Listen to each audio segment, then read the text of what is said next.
네, 여러분 안녕하세요. 2025년 5월 5일이 되었습니다. 오늘 어린이날이죠. 한국은 공휴일이겠고 또 아이들에게 즐거운 날일 텐데요. 호주는 그냥 평범한 월요일입니다. 어쨌든 간에 우리 하루 말씀으로 시작하면서 하나님의 자녀로서 오늘 또 기쁨 가운데 하나님의 뜻을 발견하는 그런 하루 되면 좋을 것 같습니다. 생명의 산 말씀 나눔 시작합니다. 네, 오늘 본문 민수기 19장 11절부터 22절 말씀입니다. 읽다 보면 조금 불편할 수 있는 구절들 같아요. 죽은 사람에 대한 부정함, 시체에 대한 이야기 이런 것들이라 그런데 말씀을 천천히 살펴보기로 하죠.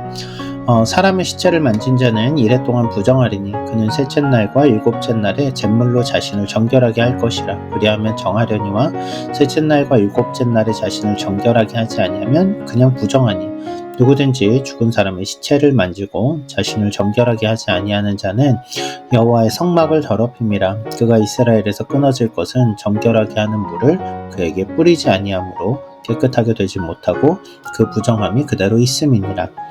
우선은 시체를 만지게 된 자는 부정하다라는 개념은 우리가 그 전에 이미 살펴봤어요. 그렇죠? 부정함에 대한 개념, 그런데 그 부정함으로부터 정결함으로 나오게 하기 위한 예식이 있더라는 거예요. 앞에서 우리가 어제 살펴보았던 그 물을 통하여서 정결하게 되는 거죠. 그런데 정결함을 무시하고 그냥 살면 어떻게 될까요? 이스라엘 백성이 아니라는 거예요. 이스라엘에서 끊어지고 그냥 부정한 그대로 살게 된다라는 거죠. 이어서요. 누구든지 들에서 칼에 죽은 자나 시체나 사람의 뼈나 무덤을 만졌으면 이래 동안 부정하리니 그 부정한 자를 위하여 죄를 깨끗하게 하려고 불사른 재를 가져다가 흐르는 물과 함께 그릇에 담고 정결한 자가 우슬초를 가져다가 그 물을 찍어 장막과 그 모든 기구와 거기 있는 사람들에게 뿌리고 또 뼈나 죽임을 당한 자나 시체나 무덤을 만진 자에게 뿌리되. 여기도 보면 이렇게 의도적이지 않게 그 시체를 접근하였거나 똑같이 부정함에 대한 이야기를 합니다. 그리고 그 물과 함께 씻고 우슬초를 가져다가 정결하게 해야 한다라는 규정, 앞의 이야기와 같죠.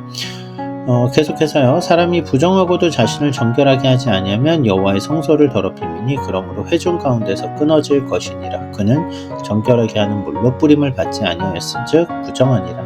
이는 그들의 영구한 율례니라. 정결하게 하는 물을 뿌린 자는 자기의 옷을 빨 것이며 정결하게 하는 물을 만지는 자는 저녁까지 부정할 것이며 부정한 자가 만진 것은 무엇인지 부정할 것이며 그것을 만지는 자도 저녁까지 부정하리라. 우리는 계속해서 부정함이 확산되는 걸 볼 수 있어요. 그렇기 때문에 부정함으로부터 정결함으로 나아가야 되는 과정이 반드시 필요하다라는 걸 알 수 있습니다. 우리가 문자적으로만 보면 이거 뭐야, 지금 시대랑 너무 안 맞아, 뭔가 어려운데, 뭔가 힘든데 라고 생각할 수 있어요. 그런데 저는 이렇게 좀 접근해 보면 좋을 것 같아요. 여러분 생각해 보세요. 기준이 바뀌는 삶. 군대에 가면 기준이 바뀝니다. 일어난 시간도 자는 시간도 통제됩니다. 그쵸? 먹고 마시는 것도 통제가 돼요. 모든 것이 다 기준이 바뀌는 거죠. 그렇게 해서 군인이 만들어져 갑니다. 마찬가지로 교회를 생각해 보죠. 교회도 예수님을 믿음으로 말미암아 새롭게 된 삶을 살아가는 사람들의 공동체예요. 기준이 바뀌는 거죠. 세상에 사는 그대로 살아가는 대로 살아가는 게 아니라 새로운 삶을 살아가는 다짐, 그것이 바로 기독교 공동체니까요. 이어서 살펴보면 부정함을 씻는 규례, 오늘 본문 속에서 하는 얘기도 똑같은 얘기 아닐까요? 가나안 땅에 들어가기 전 하나님은 이스라엘 백성들이 정결하게 사는, 거룩하게 사는 방법들을 배우길 원하십니다.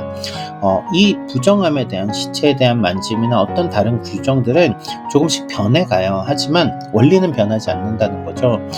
그들이 부정함으로부터 부정함이 자연스럽게 옮겨가도록 두는 것이 아니라 거룩하게 변해져 가는 것.